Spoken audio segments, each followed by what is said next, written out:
Hello everyone, and welcome to the IIP Connects web chat on empowering LGBT youth and combating homophobia in sports. My name is Ken Caromentz, and I'm the Senior Advisor for Lesbian, Gay, Bisexual, and Transgender Issues for the U.S. Department of State in Washington, D.C. It is my pleasure to introduce this program along with our speaker, Angela Hucles, former member of the U.S. Women's National Soccer Team and founder of the Empowerment Through Sports Leadership Series. Angela won the U.S. Soccer Foundation's Humanitarian of the Year Award in 2009. She's on the board of the You Can Play organization, which works to make sports a safe place for LGBT players. After this program, please feel free to continue this conversation via Twitter. You can tweet us at HumanRightsGov. Thank you for joining us today. To our live audience, you may submit questions on the chat box at any time throughout the program. Angela, maybe you can start by telling us more about your personal experience and why you are invested in empowering LGBT youth in sports. Sure, Ken. Thank you very much for having me here today, and thank you to the State Department as well. My background is in sports, and I started playing soccer from a very early age and loved the game. It was something that I found joy in, I gained confidence through, and really became a part of my life and my family's life as well. Throughout my professional career, I was fortunate enough to play on the U.S. soccer team as well as play collegiately, and participated in 2 Olympics and 2 World Cups, and wound up retiring from the game in 2009. So I had the opportunity to kind of step away from soccer and the sports world. I went to something completely different. I started practicing real estate. And after that time, I realized I was being drawn back to the sports world. I had more to do, not necessarily on the field, but off the field.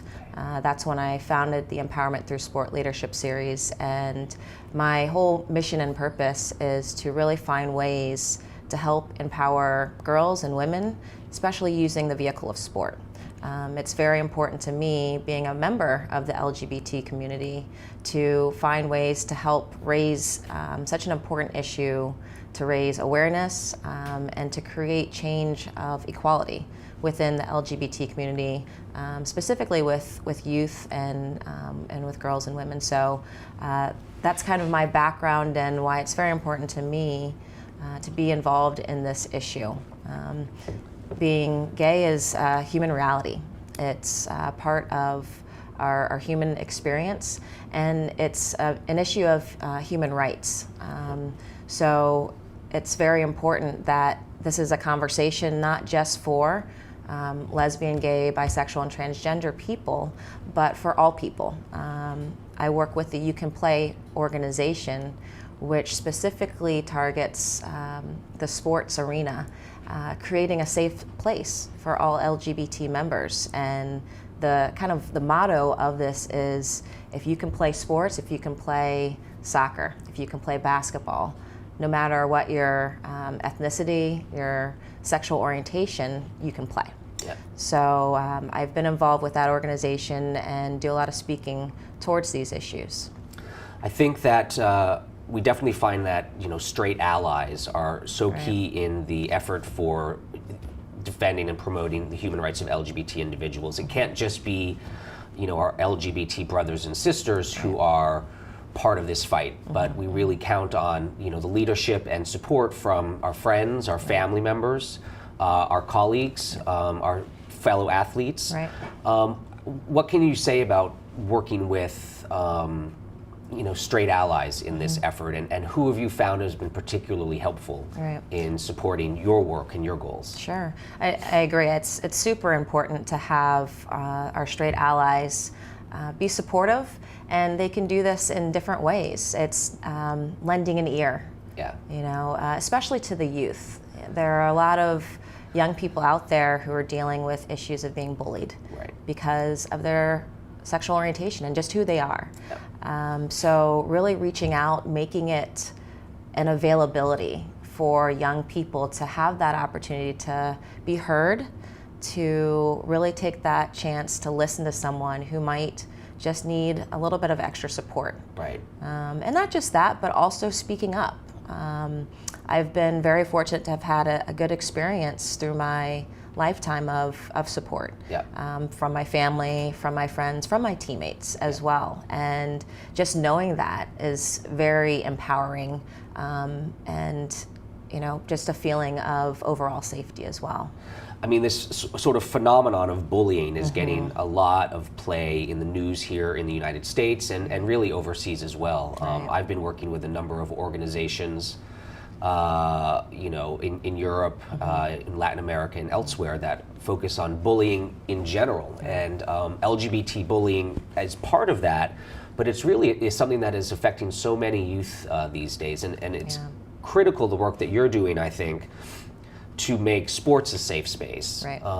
Specifically because, youth learn so many really important skills on the field, being part of a team. Sure. Leadership skills, and not to mention, what our First Lady talks about, just healthy living. Right. It's always a good place to burn calories and have a good time, provided you're having a good time. Right. And the threat or fear of bullies is something which keeps, I think, a lot of kids off the field, unfortunately. So what you're doing is definitely very commendable. Thank you. You've been traveling abroad with the State Department a few times, and you have some other plans to travel in the near future. Why don't you tell us a little bit about that? Sure. I've had really wonderful experiences working with the State Department. It's just tremendous to see that our U.S. government is really taking a stand on some very important issues. I traveled last year to Namibia and to Morocco, two places I'd never been before. And really those two trips were focused on empowerment through sports. In Morocco, it was the first time that women were able to become licensed soccer coaches, football coaches in most of the world, which was tremendous to see. So just taking them through exercises and giving them guidance on something that's very passionate for them. So that was a really neat experience. And in Namibia, working more closely with younger players, but also raising some important issues about how women are treated in the world. So some very important things going on with the State Department. And again, this year, I'll be fortunate to travel to both the Ukraine as well as Tel Aviv. So very excited about those trips as well. Great. Getting back to sort of LGBT youth and combating homophobia in sports, what are some of the tools that you and your organization incorporate, use to fight LGBT bullying, or to make the sports arena a safe space for gay and lesbian players? What do you guys actually sort of do to achieve that goal? Sure. There are obviously resources online. There are a lot of different organizations working to combat this issue and really raise awareness.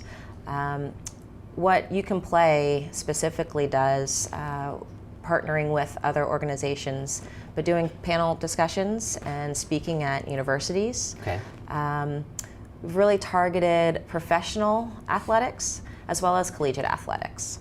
And the biggest message, and probably one of the most simplistic ways that everybody can be involved in this, is focusing on eliminating slang and slur words. So just the language that's used so casually, that's really a put down to those in the LGBT community. Just changing those words and eliminating them from your vocabulary.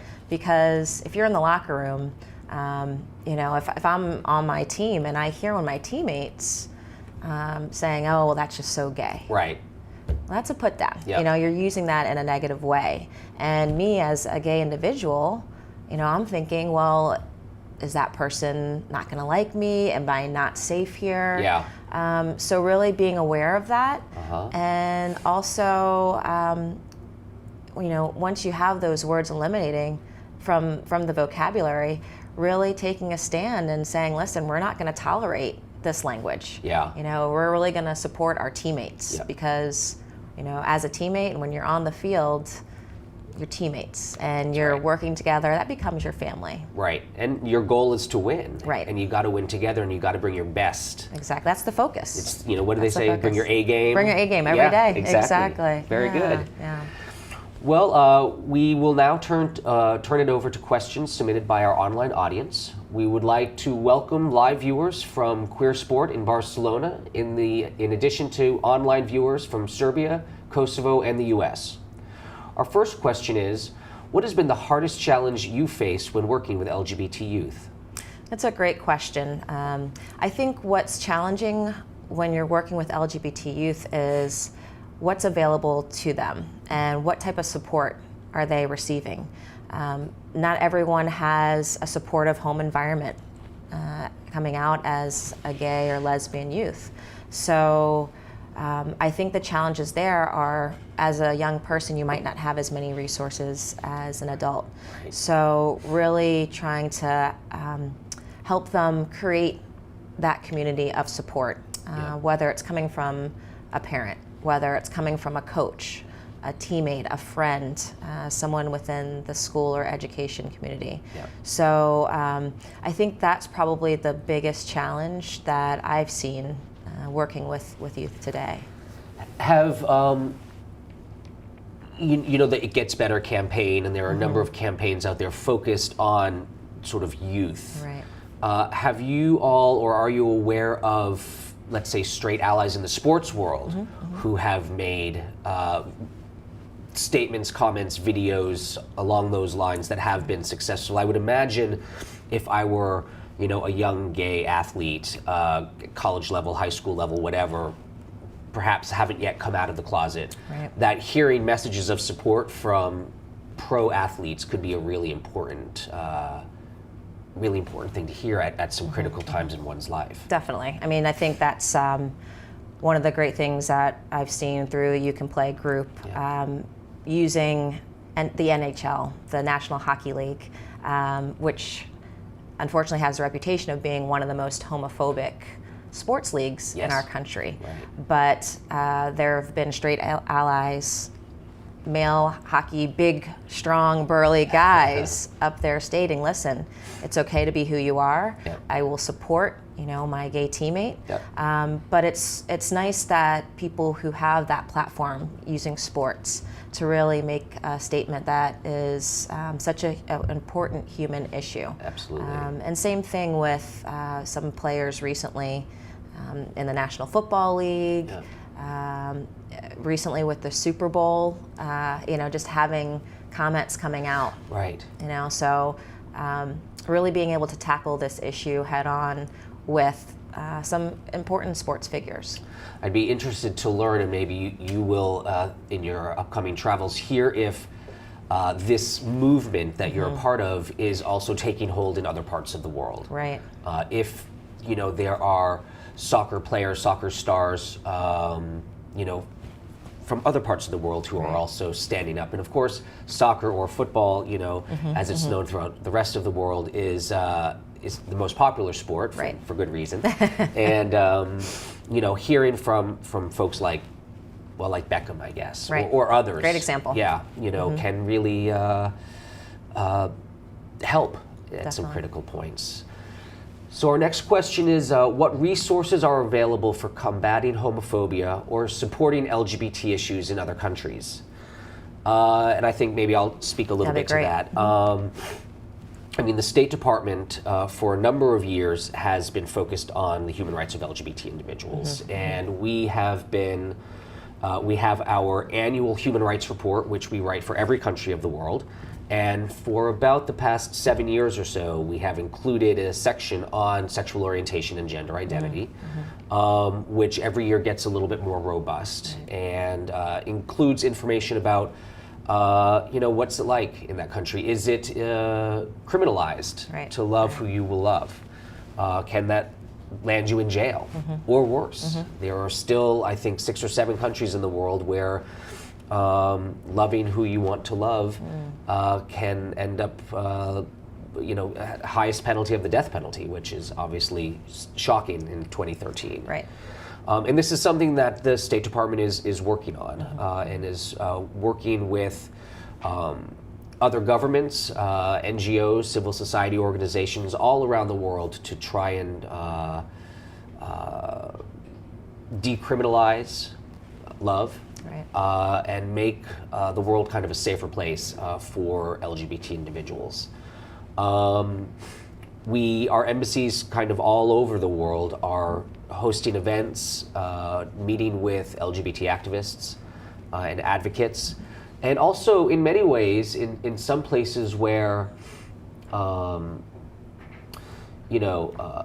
homophobia is completely acceptable, LGBT individuals are stigmatized, we have been trying to form a safe space for the LGBT community to also meet with the larger human rights community, Right. And form those kinds of common bonds. When former Secretary of State Clinton, when she was our first lady and she went to China and she said, women's rights are human rights and human rights are women's rights, right. That was sort of quite shocking in many parts of the world. Sure. That was only 20 years ago. And of course, a year and a half ago, a little less, in December of 2011, well, actually before that, but she said, LGBT rights are human rights and human rights are gay rights. And that was a little bit groundbreaking at that time, and yet to say it or hear it today makes a lot more sense. And I think it's reaching younger people, it's reaching the next generation, and we're going to see hopefully some real forward movement in this regard. So next question, can you give us examples of ways individuals can help an LGBT youth who is experiencing problems? Yeah, I think just kind of following up even with what you just mentioned, just having a discussion. As I said before, lending an ear and letting someone know that you're available to discuss these things. It's going to take a village, and there are individuals who are stepping up and speaking out on important issues. And I think it starts with a conversation. You have to talk about these things first to bring awareness, to educate. Right. So that's definitely the first step, and I think especially with someone who's young who might not have the opportunity to really talk about something, and knowing who to speak to, it's going to fall on maybe the other person to really put that out there and just saying, listen, I'm here and I'm available if you ever want to come to me and talk about anything. I mean, did you ever experience homophobia in sports? Were you ever called out? Right. Were you ever sort of the victim of this kind of nonsense? I mean, I see you now as sort of a strong, empowered woman, and that's phenomenal. But when you were younger, how did you manage that, or were you always sort of able to stand up, strong and tall and say, no, that won't cut it, as I'm sure you are today? I wish I could say that that's how I have always been. But I think it's every person's individual process. And I know for me, the more that I became comfortable with who I was and who I am, just as a person as a whole, the easier it was for me to recognize that this is a part of me and it's not a big deal. Right. Just one other part of me, like I'm a soccer player or, I'm an African American woman. Right. So, no, it hasn't always been an easy road. Fortunately for me, I haven't had a horror story, or I haven't had a whole lot of real issues that I've had to deal with. But there have been moments that have been very uncomfortable. And I remember just being on a team and everyone's talking about their boyfriends or their significant others, and not feeling like I was okay to say, well, I might be interested in a girl. Right. So, that's one of the things of creating that safe space and really allowing people to have that opportunity to share who they are. Right.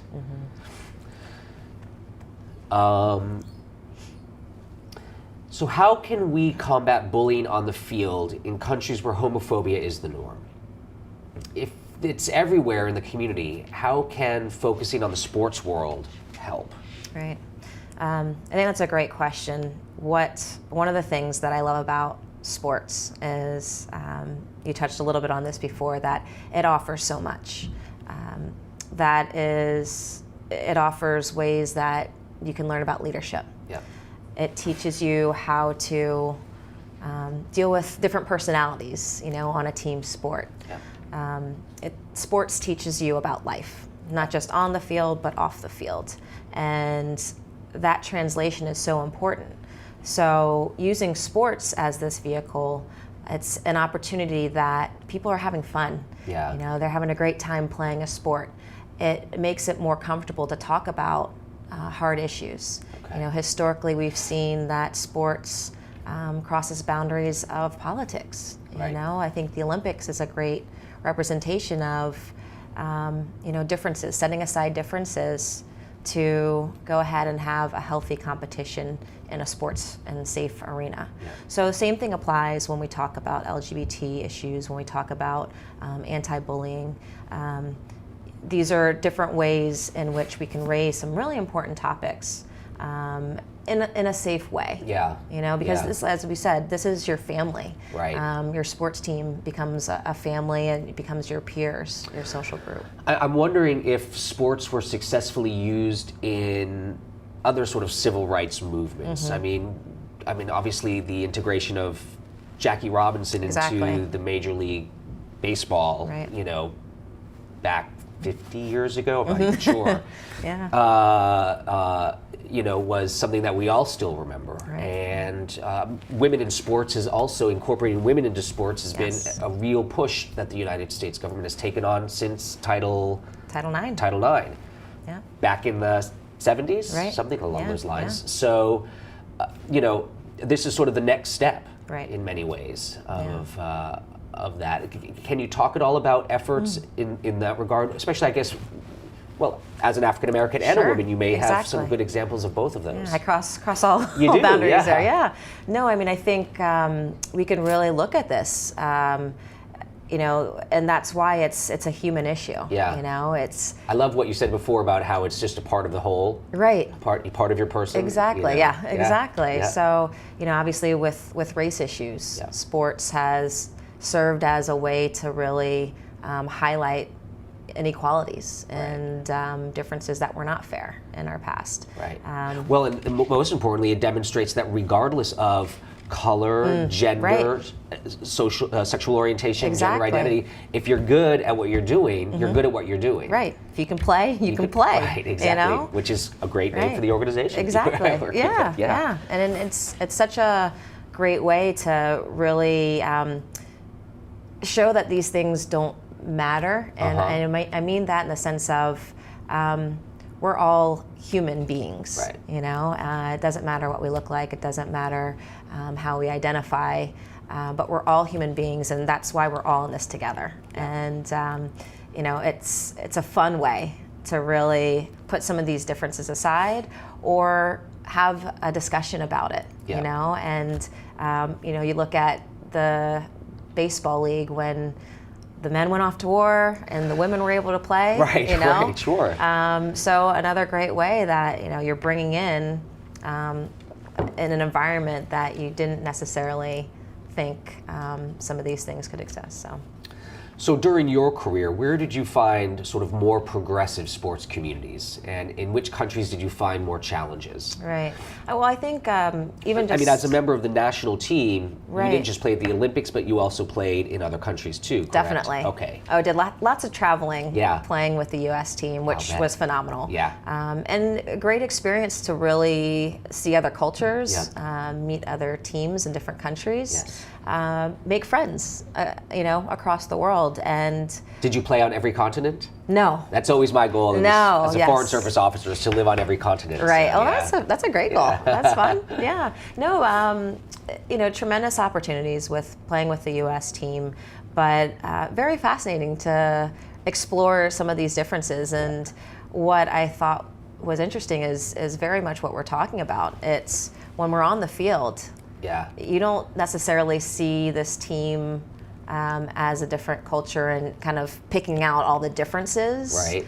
It's about competing. Oh, interesting. So sure, they might be speaking another language Right. different than we are. Yeah. Off the field, maybe you can go into a little bit further depth of conversation. I remember befriending some of the Brazilian women, and on the field, we weren't friends. Right. They were one of our toughest competitors. Yeah. And a huge rivalry for the United States. Yep. So definitely on the sports field, it's, you're there for business. Right. Right. Yeah. But off the field, you could, go out for dinner, or would you guys get to know one another a little bit? A little bit, I Yeah. think, depending. Right. But exploring other countries and just really seeing what the culture is like there. But could you ever feel when you were visiting countries, even for a short period of time, or playing on the field, that homophobia may have been more prevalent? It existed. It was a stronger kind of undercurrent, or? Sure. I think one of the biggest things is just obviously playing, being a woman and playing against other women, Yep. just the differences in other countries Yes. and how they're treated Okay. versus how we're treated in the United States, and Yeah. the support that the women don't receive versus the men. Right. But I have heard of stories that women have been kept off of certain national teams in other countries Okay. because the coach thought Oh. they were gay or a lesbian. Jeez. And that's just that it hurts, Yeah. knowing that someone who is as talented to be on a national team isn't able to represent our country because of that fear. Right. Whether it's true or not, Yep. it shouldn't even matter. That's but right. just that stigma with the fear of being gay. And as you said, if she's good enough to be on the team, then she's probably good enough to make a real positive impact on the team. Exactly. Which may have brought them to a winning, Right. result. Right. So a participant from Kosovo asks, how do you think that a local LGBT community can overcome the visibility issue in a country where most people think LGBT people don't exist, or if they do, they live elsewhere? That's a great question. Yes, the LGBT community is worldwide. It's everywhere. We represent the world, that we have representation in the entire world. Yeah. Again, I think it starts with conversations and discussions, but beyond that, there needs to be some type of support, I think, from your government as well. Some type of policy, some type of law made to really support and create a level playing field for all people. I think that's where you start to get more of the attention and support when something is legalized in support of the LGBT community. Sure. We've seen it in our country with the repeal of Don't Ask, Don't Tell. Having our president, make a statement that all people should be treated and created equally. Right. And you can love whoever you can love. I think that in a country like Kosovo, in a young country like Kosovo, where homophobia is still prevalent, the LGBT community is just starting to organize.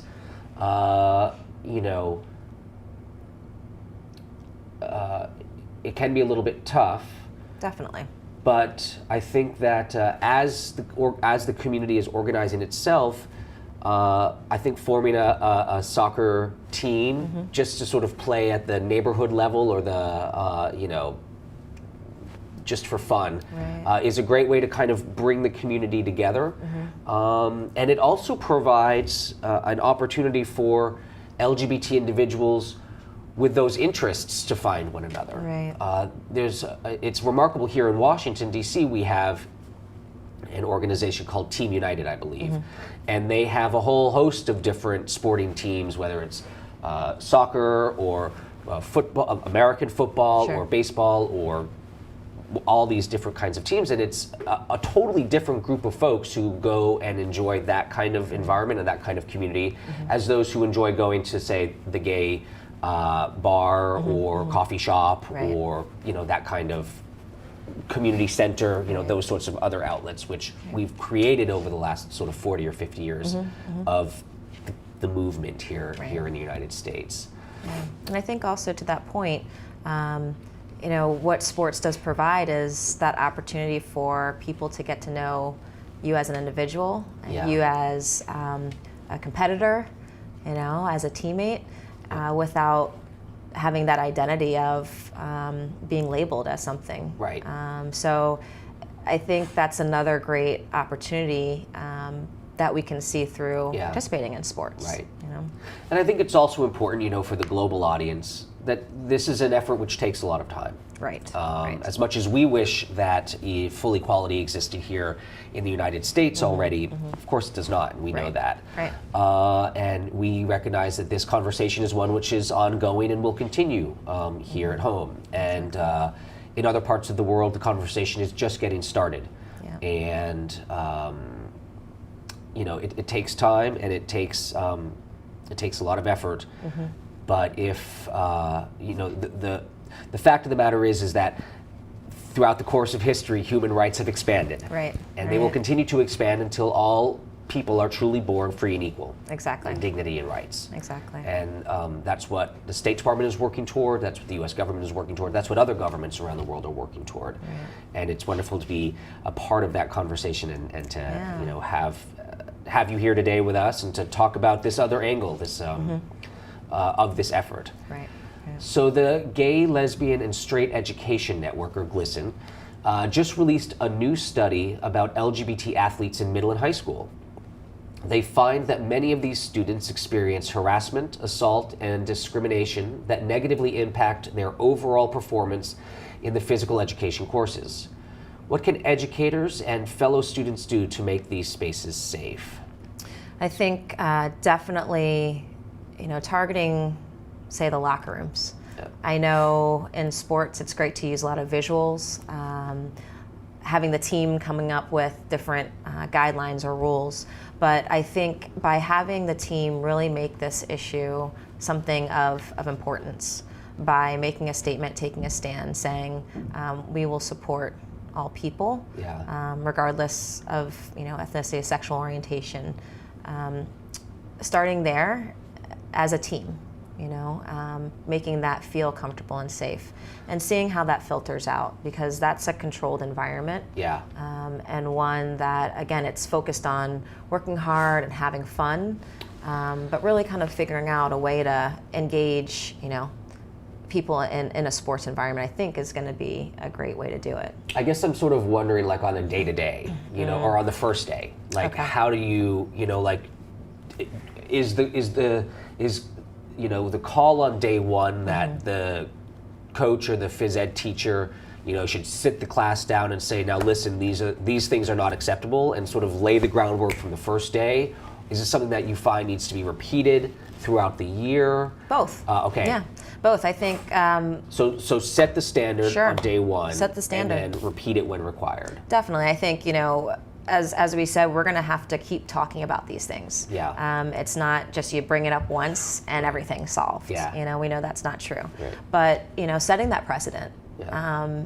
You know, just like, you know, you need to have certain rules about what goes on the field and what goes on in your locker room, what goes on with the team. Yep. Making that known, what the team culture is like, what's acceptable, what's not, you know, starting off on day one. You know, this is what we're going to do. These are the goals that we want to achieve, and this is what's acceptable and what's not. But you're going to have to revisit it. You know, it's going to be something that's constantly brought up when need be, but also just another reminder, I think, as well, just to kind of enhance that.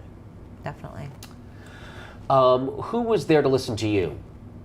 Did you have someone in particular who would lend an ear whenever things were difficult for you, whether that's on the field or off the field, or preferably an example of both? Sure. I mean, again, I was very fortunate. I've been very fortunate in my life to have had wonderful support from my family. And my mother is a psychologist. My dad is a history professor. And you know, I remember going to my mom's office one time and seeing on her door, you know, these symbols, you know, the triangle, the pink triangle, and saying this is a safe space. And that was before you had even come out? And that was before I came out. That's great. Right, and you know, I remember seeing that, and that made me feel comfortable. Absolutely. You know, knowing that one day I was going to be talking to my mom about this. Although, as a you know, teenager, when you're first starting to have, you know, feelings like that develop during our teenage years. Sure. How did that make you feel? I mean, did it really make you feel warm and fuzzy, or was it almost a little bit weird, or you know what I'm saying? Like, I can almost imagine it sort of being like maybe too much too soon, or you know what I mean? Well, I mean, I think, obviously there are so many things going on when you're a teenager, I know, and you're trying to figure out who you are. You're trying to, get your homework done. You've got so much going on, and then there's this added element of I'm different than everybody else. Right. Yeah. So, how do you deal with those emotions? Those thoughts, and who do you turn to? Yeah. I think for a long time, whatever that relativity is, I didn't feel comfortable talking to anyone, even people that I knew would be supportive. Exactly. And that was my own process. I know other people are very courageous and can make a statement early on, which I think is incredible. It is. But not everybody can feel that, and it takes time. But I say having the patience to feel comfortable yourself, to find someone safe to talk to. That's amazing. And what about then on the field? On the field, same thing. I knew of other gay teammates that I had, and just knowing that made me feel more comfortable as well, whether or not I was out to my teammates. What about coaches? I mean, did you have coaches during, obviously, this was a few years ago when you were in college. A few years, thank you. 2 or 3. A couple years ago. Was that message delivered however many years ago that was? Was that something that you all heard from your coaches back then? That there were certain terms which were not acceptable, that this was, a place where all were welcome? Or was that not really even discussed back then? It wasn't really discussed back then. I think, what we're seeing is something new. It's a great shift towards really making the LGBT community feeling safe and having more of those human rights awarded to them.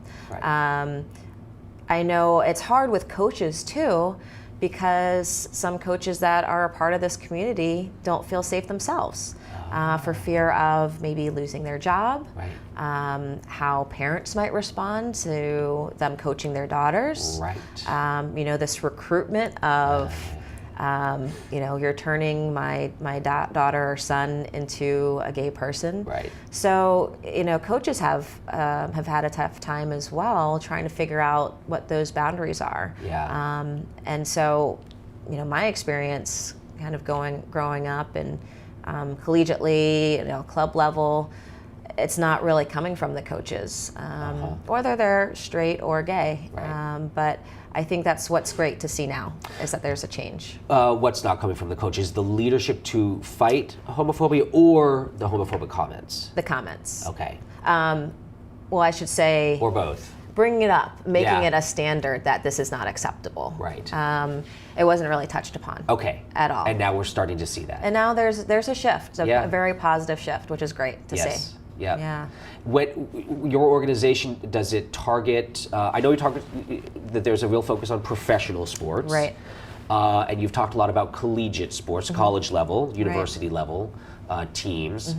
What about at the high school level? Are there other organizations that you partner with to get this message into the high school level? Because as we were talking about last night, the earlier we can start encouraging people to be supportive, express tolerance rather than hate, oppose bullying, the kind of the better world we'll make. I know. I don't.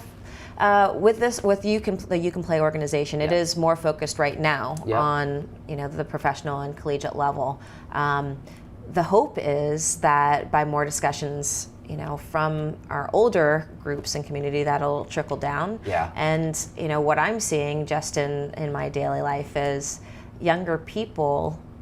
It's more of a non-issue for the younger people. They're starting to be born into this world and grow up with. They're leading the way on this gay issue. uncles, or it's a normality for them. So fortunately, I don't think there needs to be as much work done for younger people. So the You Can Play organization. If people wanted to find out more out there, what's the website for it? Sure, it's YouCanPlayProject.com. youcanplayproject.org. YOU spelled out? YOU. All one word, youcanplayproject.org. Yes. Terrific, Yeah. terrific. Do you notice a difference between people's acceptance toward gays, bisexuals, lesbians, and transgender individuals? Are some orientations more socially accepted than others in the United States? That's a really interesting question. I think, we use this acronym LGBT, Right. lesbian, gay, bisexual, transgender. Right. I feel like, especially in the United States, the transgender community gets left out a bit. Yep. I think there is still some confusion, and people seem to be a little bit more uncomfortable. Yeah. Because it's not as black and white. Right. And I think there's still a lot more education that needs to be done. I know I need to be more educated myself. Absolutely. On the transgender community. Yeah, no, it's remarkable. We have at the State Department an individual who just transitioned a year and a half ago. So our first sort of transgender Foreign Service officer, and I've had the pleasure of really getting to know her a little bit better over the last year and a half, and she's absolutely amazing. She's absolutely brilliant. She's a real live rocket scientist. Of course. And the freedom that she now has, sort of like the freedom that you and I certainly felt when we finally came out of the closet and accepted ourselves and found that others accepted us as well. Just that burst of energy that we experience just being comfortable in our own skin. Right. There's another whole step to that process that transgender individuals go through to get comfortable in their own skin and to feel like they can present themselves outwardly as they are, as we can present ourselves inwardly as we are. It's amazing, and I fully agree with you. And it's remarkable in following these issues globally. Right. There are a number of countries out there where the transgender community is the most accepted. Right. Particularly in parts of South Asia and in that part of the world, and in parts of Africa too. The transgender community is the one which is most accepted, and it has been a part of the culture for hundreds and hundreds of years. Wow. An accepted part of the culture for hundreds and hundreds of years. So it's fascinating how different cultures kind of view the LGBT community, which kind of exists as a community, but in many ways, it's all about individuals. Right. And individual experiences are different. I was talking yesterday with some reporters who do LGBT travel overseas around the world. And they were talking about, one of them mentioned that it was, in some parts of the world, much more difficult to be sort of, let's say, a butch lesbian than it is to be a gay man. Right. They are the target of more harassment than gay men. Right. And that sort of reminds us that at the end of the day, there's a lot of work to be done. Sure. To help folks just see people as people. Yeah. And to kind of drive the message home all around the world. It doesn't matter at the end of the day. It doesn't matter your color, it doesn't matter your race, it doesn't matter your religion, it doesn't matter your sexual orientation or your gender identity. Right. We're all just people, and we're all just doing the best we can to get it, to get through the day. Yeah. I mean, there's a lot that, we as Americans can learn from and take from other cultures, especially on this topic. Yes. And it's one of those things where you shouldn't have to fear something that's different. Right. I think that's part of what we see sometimes is that someone who's different than us, it makes us uncomfortable. Yeah, absolutely. It doesn't have to be something that's feared, right? But it's just different. Could actually be something that's embraced. Exactly. And we've seen this, again, in sports, but also at the State Department, in business. Diversity is a benefit. Right. If it's only a bunch of people who are 30 and this color and this background, the base of information which is brought to the table is that wide. Right. Whereas if you have folks from different backgrounds and with different ideas, boy, you really can get to a much better product. Right. Whether you you're limit talking your about learning. The goal of getting the goal, or making more money for your organization, or producing a better report for the State Department, or whatever it might be, diversity is so important. Definitely. And it's been a long road, I think, and a road which is continuing here in the United States and elsewhere around the world. Right. No country, I think, has got it all figured out yet. But, no. I think that most countries are working toward that goal, right. and we hope that soon all of them will. So I just wanted to let you know, Angela, that we now have several online viewers from India, Suriname, Pakistan, Spain, Kosovo, Serbia, Nigeria, and the United States. Great. They are enjoying this discussion very much and have a few more questions. So on to our next one. Fantastic. How do you see social media playing a role in adjusting social attitudes toward LGBTQ in both sports and society? I think it's a great tool. Everybody, I know it's different across the world, but we're seeing such a large growth in using the internet and using social media as a tool to communicate. Our communication has changed so greatly over the last few years by using Facebook, by using Twitter. It's another tool, I think, that you can use in a positive way to really create conversation and discussion. You find a lot of, I find some of my friends and other professional athletes really using that tool as a way to promote a great idea, to offer and show their support and where they stand on certain issues. So really being able to engage in an audience that they might not have that reach to just by talking or talking on the phone. So I think it's a great tool to use to promote positive messages. And obviously people don't always use it in that way, but well, that's what I was thinking. We hear today, and I'm so glad I'm not a teenager today, with social media being used as a new platform for bullying, as if the classroom, the sports field, and elsewhere wasn't enough. Now they can also get bullied online, and you just think, like teenage years are tough enough. People give each other a break. It's just so unfortunate because I think one of the downsides about that is who's going to be the better person. You don't really want to get in a social media war, but if someone's, I feel like the same type of practices that you would use offline, you can use online. So if you see something or you see a comment that is unfair or is a bullying comment, don't stay silent. You need to speak up, and you need to say something, just as you would if you see a classmate or a friend or a teammate in the hallway getting bullied as well. Bringing in that attention. We really need a dislike button. That'd be great. Referring back to the role of the authority, coach or teacher, another participant asks for more clarification on ways to deal with a coach or authority figure that may be the bully. Are there steps individuals and their teammates can take? And I think that's a really great question. That is a great question. I think that's challenging as well. Because here you're in a position being bullied by someone who's in that authority or that power position. So it might be hard, it might be challenging, but again, something needs to be said or some action needs to be taken. Now, whether that's talking to someone else, say it's a club or an organization, someone else that might have more authority, might be in a higher position within that structured organization, you might need to go ahead and jump to that person. And I'm thinking of a couple of other ideas as well. So let's say that it's a teacher or a coach. Is the school guidance counselor or principal someone that you could talk to?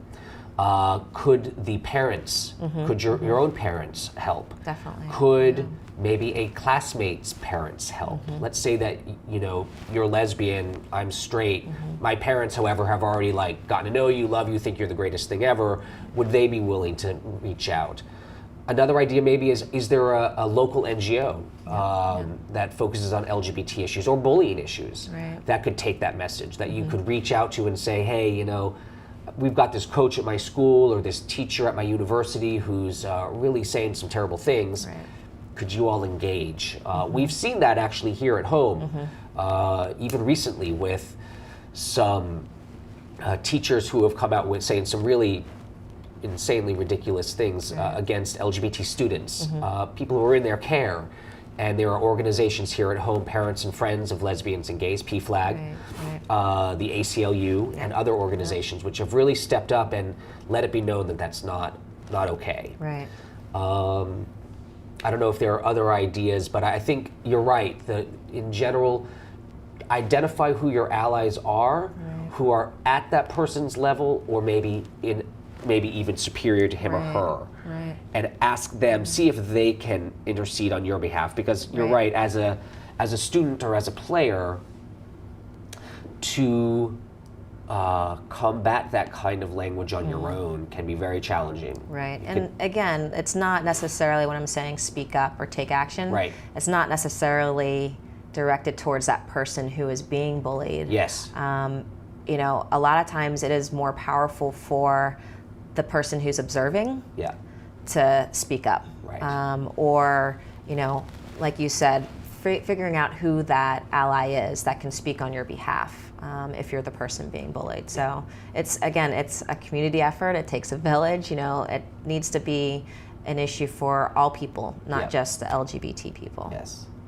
So Queer Sport in Barcelona followed up by saying that they agree that LGB is getting better, but the T is more problematic, always.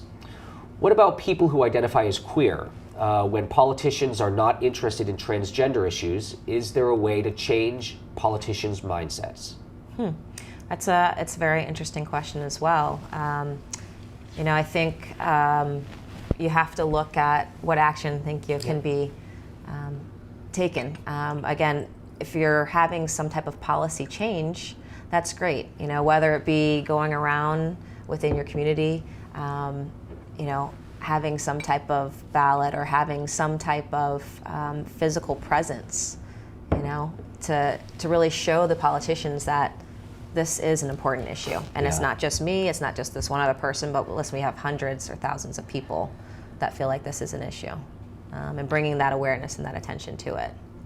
You know, I mean, politicians it's tough as well to generalize globally, because the way we as Americans relate to our politicians is different from the way, even in Europe, the way that Europeans relate to their politicians. And then, of course, in the developing world, even in democracies, it's an even wider berth between your average, you know, Joe on the street and a politician. I remember living in a number of countries where the notion of communicating with your local representative was completely non-existent. foreign. Right. Yeah.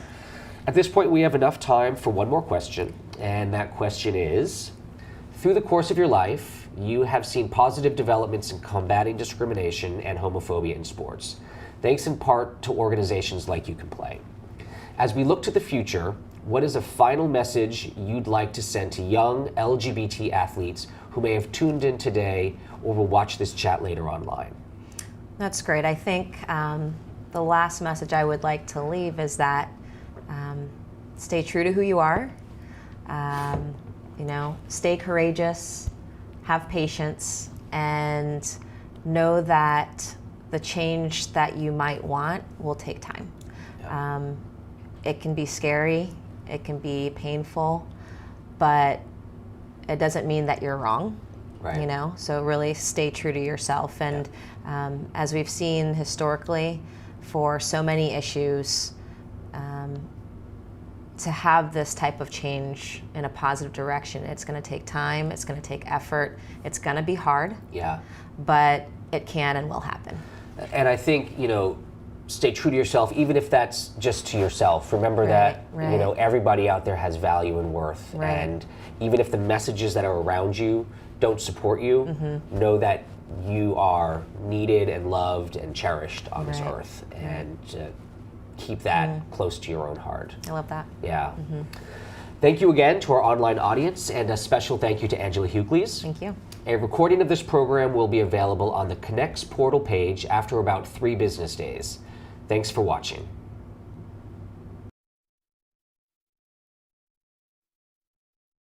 This program has been brought to you by Connects.